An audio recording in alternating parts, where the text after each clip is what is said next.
Assalamualaikum warahmatullahi wabarakatuh. Alhamdulillahi rabbil alamin wa bihi nasta'in ala umurid dunya waddin wassalatu wassalamu ala nabiyyina Muhammadin wa ala alihi wa ashabihi wa man tabi'ahum bi ihsanin ila yaumiddin.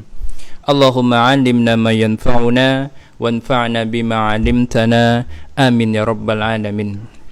Kaum muslimin dan kaum muslimat yang semoga senantiasa dalam limpahan rahmat Allah Subhanahu wa taala, kita bersyukur dan kita memuji Allah Subhanahu wa taala atas limpahan nikmat-nikmatnya kepada kita semua. Di antara nikmat tersebut adalah ketika Allah Subhanahu wa taala memberikan taufik, memberikan kemudahan kepada kita untuk melanjutkan pelajaran kita pada program belajar tauhid di aplikasi Hijrah yang insya Allah berbarokah ini. Dan ini adalah majelis kita yang keempat, pertemuan kita yang keempat. Pada pertemuan yang sebelumnya, pada majelis yang ketiga, kita sudah menyelesaikan pokok bahasan yang pertama dari Kitabul Ilmi, yaitu pembahasan tentang hukum mempelajari ilmu agama Allah Subhanahu wa taala.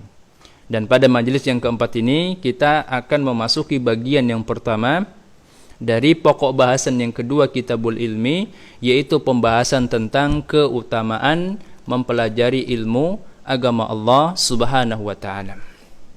Kaum muslimin dan kaum muslimat yang dimuliakan Allah Subhanahu wa taala, mempelajari ilmu agama Allah Subhanahu wa taala itu memiliki keutamaan, memiliki keistimewaan yang sangat banyak, baik untuk urusan kebahagiaan hidup di dunia, juga untuk urusan keselamatan hidup di akhirat. Dari sekian banyak keutamaan-keutamaan tersebut, diantaranya adalah yang pertama, menjadi sebab seseorang itu dimudahkan jalannya menuju surganya Allah Subhanahu wa taala. Sebagaimana yang disabdakan oleh Nabi kita sallallahu alaihi wasallam di dalam hadis riwayat Muslim dari sahabat Abu Hurairah radhiyallahu anhum. Rasulullah sallallahu alaihi wasallam bersabda, "Man salaka tariqan yaltamisu fihi ilman, sahalallahu lahu bihi tariqan ilal jannah." Barang siapa yang menempuh sebuah perjalanan dalam rangka menuntut ilmu, maka Allah akan mudahkan baginya dengan sebab dia menuntut ilmu, jalan menuju surga. Ini merupakan keistimewaan yang luar biasa. Seseorang itu akan dimudahkan jalannya oleh Allah Subhanahu wa taala menuju surganya dengan sebab dia mempelajari agama Allah Subhanahu wa taala. Kita perhatikan perkataan Nabi sallallahu alaihi wasallam, "Man salaka tariqan." Barang siapa yang menempuh sebuah perjalanan untuk menuntut ilmu. Al-Imam Muhammad ibn Salih al-Utsaimin rahimahullahu ta'ala di dalam silsilah liqa al-bab al-maftuh juz yang ketiga halaman 123, beliau mengatakan yang dimaksud dengan tariq, dengan perjalanan di sini itu meliputi dua hal. Jalan dalam artian yang konkret dan jalan dalam artian yang abstrak. Ya, jalan yang konkret itu ya jalan yang seseorang itu menempuhnya untuk mendatangi tempat-tempat yang di sana diajarkan ilmu, seperti ke masjid atau ke majelis ta'lim atau ke pondok pesantren dan yang lainnya. Ya, ini yang pertama, jalan yang konkret. Kemudian yang kedua adalah jalan yang abstrak, jalan yang sifatnya maknawi, yaitu setiap usaha untuk mendapatkan ilmu.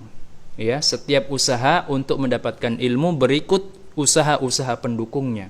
Ini juga masuk kriteria jalan, ya, secara maknawi yang ditempuh oleh seseorang untuk mendapatkan ilmu tentang agama Allah Subhanahu wa taala.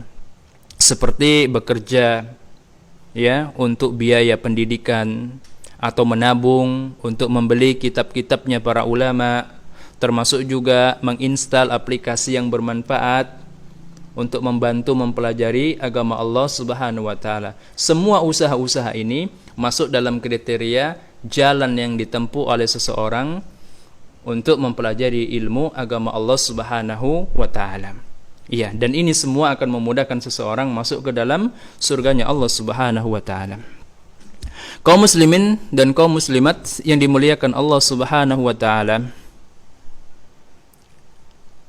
di sini ada beberapa hal yang perlu dijelaskan terkait dengan masalah dimudahkan jalan menuju surga bagi penuntut ilmu. Yang pertama, kalau surga saja dimudahkan oleh Allah Subhanahu wa taala bagi seseorang dengan sebab dia menuntut ilmu, apalagi cuma urusan dunianya. Apalagi cuma untuk urusan makan, minum dan yang semisalnya. Ya, surga saja dimudahkan apalagi dunia. Padahal surga itu isinya sebagaimana yang dikhabarkan oleh Allah Subhanahu wa taala di dalam hadis qudsi, surga itu isinya adalah ma la aina ra'at wa la udhuna sami'at wa la khatara ala qalbi basharin. Isi surga itu adalah apa yang tidak pernah dilihat oleh mata, tidak pernah didengar oleh telinga, dan bahkan tidak pernah terlintas di benak-benak anak manusia. Itu isi surga. Dan itu semua dimudahkan oleh Allah Subhanahu wa taala bagi penuntut ilmu, apalagi cuma untuk urusan dunia. Sedangkan dunia, sebagaimana dikatakan oleh Nabi SAW, dunia itu dalam pandangan Allah Subhanahu wa taala tidaklah lebih berharga dibandingkan dengan selembar sayap nyamuk dalam pandangan manusia. Ya, bahkan dunia itu juga menurut Rasulullah SAW tidak lebih, bahkan lebih hina dibandingkan dengan bangkai kambing yang cacat. Ya, lebih hina dibandingkan dengan bangkai kambing yang cacat. Maka kaum muslimin yang dimuliakan Allah Subhanahu wa taala, ketika seseorang itu menuntut ilmu, dia tidak perlu khawatir bahwa urusan dunianya bakal telantar. Dia tidak perlu khawatir bakal jatuh miskin. Iya, karena surga saja dijamin oleh Allah Subhanahu wa taala, apalagi cuma urusan dunia. Ini yang pertama. Kemudian yang kedua, ya, jaminan untuk dimudahkan jalan menuju surganya Allah Subhanahu wa taala ini hanya dengan sebab menempuh perjalanan, menempuh usaha untuk mendapatkan ilmu, dan tidak disyaratkan dia harus dapat ilmu. Ya, sekali lagi perhatikan, tidak disyaratkan dia harus dapat ilmu. Syaratnya dia hanya sudah menempuh usaha untuk menuntut ilmu, walaupun dia kemudian tidak mendapatkan ilmu. Kenapa? Sebagaimana dikatakan oleh Syekh Abdurrahman Ibnu Nasir As-Sa'di rahimahullahu ta'ala, sebabnya adalah karena ada kalanya seseorang itu datang ke tempat yang di sana diajarkan ilmu, tetapi sesampainya di tempatnya dia tidak mendapati gurunya. Ya, mungkin karena gurunya sakit atau memiliki udzur yang lainnya. Iya. Dan kalaupun dia sempat bertemu dengan gurunya, kemudian dia juga bisa mendengarkan pelajaran dari gurunya, belum tentu dia bisa memahami pelajaran yang diberikan kepadanya. Maka jaminan dimudahkan jalan menuju surganya Allah Subhanahu wa taala syaratnya hanya sudah menempuh perjalanan atau sudah menempuh usaha untuk menuntut ilmu. Ya, sudah menempuh usaha untuk menuntut ilmu meskipun dia tidak mendapatkan ilmu. Ya, kalau kemudian dia berjumpa dengan gurunya dan bisa mendengarkan ilmu, itu tambahan keutamaan berikutnya. Kalau kemudian dia bisa memahami ilmu yang diajarkan oleh gurunya, itu keutamaan berikutnya lagi. Kalau kemudian dia bisa mengajarkan, mengamalkan dan mengajarkan ilmu yang dia dapatkan, itu tambahan keutamaan berikutnya lagi. Jadi dari sini kita bisa memahami betapa teramat mulianya amalan mempelajari agama Allah Subhanahu wa taala. Kaum muslimin dan kaum muslimat yang dimuliakan Allah Subhanahu wa taala. Kemudian keutamaan yang kedua dari mempelajari ilmu agama Allah Subhanahu wa taala adalah bahwasannya itu merupakan bukti kalau Allah Subhanahu wa taala berkehendak memberikan kebaikan kepada pelakunya. Iya. Dalilnya adalah sabda Rasulullah sallallahu alaihi wasallam di dalam hadis yang diriwayatkan oleh Imam Bukhari dan Imam Muslim dari sahabat yang mulia Muawiyah radhiyallahu anhu. Nabi sallallahu alaihi wasallam bersabda, "Wa may yuridillahu bihi khaira yufaqihu fid din." Siapa yang Allah Subhanahu wa taala kehendaki kebaikan untuknya, maka Allah akan memahamkannya dalam urusan agamanya. Ya. Jadi, kaum muslimin dan kaum muslimat yang dimuliakan Allah Subhanahu wa taala, ketika seorang hamba itu diberi nikmat oleh Allah Subhanahu wa taala berupa pemahaman yang baik di dalam urusan agamanya, ini adalah tanda Allah Subhanahu wa taala menghendaki kebaikan untuknya. Kebaikan dunianya dan juga kebaikan akhiratnya. Syekh Abdurrahman Ibnu Nasir As-Sa'di atau As-Sa'di rahimahullah menjelaskan bahwa hadis ini menunjukkan keutamaan ilmu yang paling agung, yaitu ilmu yang bermanfaat merupakan tanda kebahagiaan seorang hamba dan tanda bahwa Allah Azza wa Jalla menghendaki kebaikan untuknya. Dan sebaliknya, hadis ini mengisyaratkan bahwa barang siapa yang berpaling dari mempelajari ilmu, tidak memiliki perhatian untuk mempelajari ilmu agama Allah Subhanahu wa taala, itu artinya Allah Subhanahu wa taala tidak menghendaki kebaikan untuknya. Wa iyadzubillah.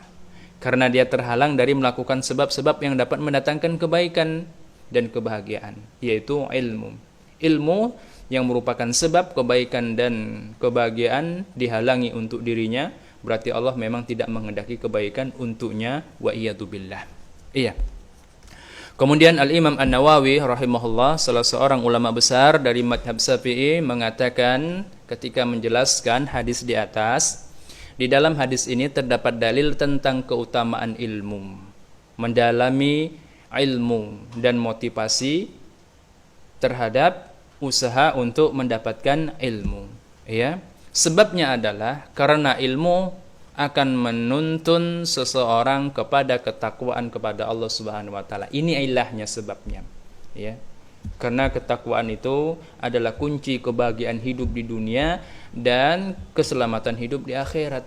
Dan takwa itu tidak akan mungkin terwujud kecuali dengan ilmu, ya, kecuali dengan ilmu.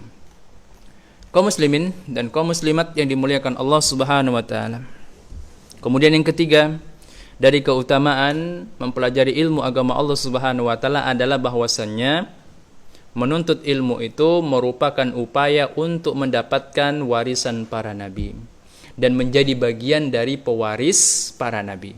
Iya, ini kemarin sudah kita singgung pada pelajaran yang kedua dan yang ketiga. Rasulullah sallallahu alaihi wasallam bersabda, "Al-ulama'u warasatul anbiya." Ya, para ulama itu adalah pewarisnya para nabi. Ya. Para ulama itu adalah pewarisnya para nabi. Maksudnya mewarisi para nabi di dalam misinya mengajarkan kepada manusia tentang agama Allah Subhanahu wa taala. Wa innal anbiya'a lam yuwarrithu dinaron wala dirhaman. Dan sesungguhnya para nabi itu mereka tidak mewariskan kepada umatnya dinar dan dirham. Tidak mewariskan kepada umatnya harta benda. Iya. Walakin warrathu al-ilma. Bahkan yang diwariskan oleh para nabi kepada umatnya adalah ilmu.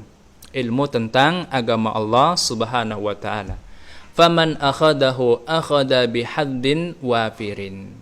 Ya, maka barang siapa yang mengambil ilmu, berarti dia telah mengambil warisan para nabi dengan bagian yang cukup, ya, dengan bagian yang sangat banyak. Ya, ini keutamaan menuntut ilmu. Menuntut ilmu itu berarti mengambil bagian dari warisan para nabi. Iya, dan menghantarkan seseorangnya menjadi bagian dari pewaris para nabi. Kaum muslimin dan kaum muslimat yang dimuliakan Allah Subhanahu wa taala. Kemudian keutamaan yang keempat adalah karena Allah tidak memerintahkan nabinya untuk meminta tambahan apapun selain daripada tambahan ilmu. Ini juga kemarin sudah kita sebutkan pada pelajaran yang ketiga. Iya. Allah Azza wa Jalla berfirman, "Wa qul rabbi zidni ilma." Dan katakanlah wahai Muhammad sallallahu alaihi wasallam, wahai Rabbku, wahai Tuhanku, ya Allah, tambahkanlah kepadaku ilmu. Ya, surat Thaha ayat 114. Al-Imam Adz-Dzahabi rahimahullah mengatakan ketika menjelaskan ayat yang mulia ini, beliau mengatakan wa qauluhu azza wa jalla, dan firman Allah Azza wa Jalla, Rabbi zidni ilma, wahai Rabbku, wahai Tuhanku, berikanlah kepadaku tambahan ilmu. Wadihud dilala fi fadli al ilmi. Ini adalah dalil yang sangat jelas tentang keutamaan ilmu. Kenapa? Lianna Allah Ta'ala lam ya'mur nabiyahu sallallahu alaihi wasallam bitolabil lizdiyadi min syai'in illa minal ilmi. Karena kenyataannya Allah Subhanahu wa taala tidak memerintahkan nabinya sallallahu alaihi wasallam untuk meminta tambahan apapun kecuali tambahan ilmu. Ya, kecuali meminta tambahan ilmu. Kemarin sudah kita jelaskan ya konsekuensi hukum dari firman Allah Subhanahu wa taala ketika memerintahkan nabinya untuk meminta tambahan ilmu. Kaum muslimin dan kaum muslimat yang dimuliakan Allah Subhanahu wa taala, dari uraian di atas, ini bagian pertama dari pembahasan tentang keutamaan mempelajari ilmu agama Allah Subhanahu wa taala. Ya, dari uraian di atas bisa kita simpulkan bahwasannya di antara keutamaan mempelajari ilmu agama adalah yang pertama, dimudahkan jalan menuju surganya Allah Subhanahu wa taala. Yang kedua, itu adalah bukti bahwa Allah Azza wa Jalla menghendaki kebaikan untuk pelakunya. Kemudian yang ketiga, menuntut ilmu itu adalah upaya untuk mendapatkan warisan para nabi dan menjadi bagian dari pewaris nabi. Kemudian yang keempat adalah menuntut ilmu itu merupakan perintah Allah Subhanahu wa taala kepada nabinya, di mana Allah Subhanahu wa taala tidak memerintahkan nabinya untuk meminta tambahan apapun kecuali tambahan ilmu. Ya. Yang terpenting dari 4 poin ini adalah yang kedua, bukti bahwa Allah Azza wa Jalla menghendaki kebaikan untuk pelakunya. Karena poin yang pertama, dimudahkan jalan menuju surga, kemudian menjadi pewaris para nabi, ya. Dan Allah tidak memerintahkan nabinya dan umatnya untuk meminta tambahan apapun kecuali tambahan ilmu. Ini masuk dalam kriteria Allah Subhanahu wa taala menghendaki kebaikan untuk mereka.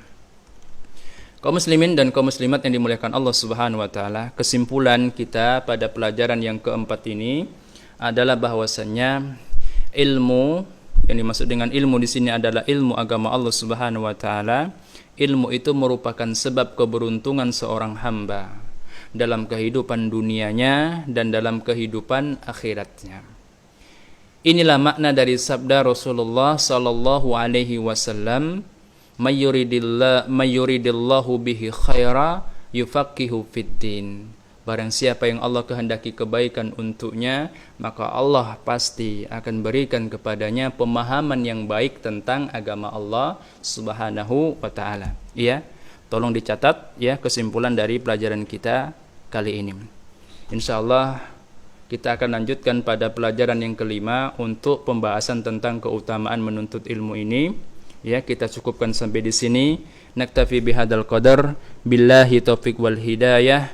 Wassalamualaikum warahmatullahi wabarakatuh.